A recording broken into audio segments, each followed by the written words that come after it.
Umuugong sa social media ang rigudon na naman sa Senado. Ang papalit umano kay Senate President Tito Soto, si Senate Minority Leader Alan Peter Cayetano. Si Senate President Pro Tempore Ping Lacson, aminadong kung sino ang may numero, siya ang mananalo. Ngayon, sa pananaw ng aking mga kasamahan, nagkukulang din siya sa leadership.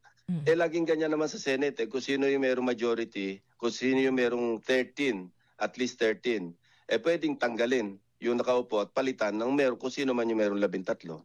Si Senador Win Gatchalian itinangging may galaw para palitan si Senate President Soto.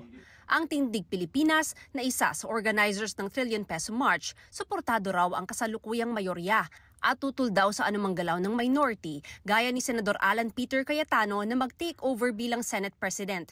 Sa tingin ng grupo, kapag naging Senate President si Cayetano, maililibing daw ang mga anilay krimen ng mga Duterte sa isang biased at mapanlinlang na umano'y transparency. Hinihingan pa namin ng tugon dito si Cayetano at ang Senate minority. May ibang leadership change na mungkahi si Cayetano.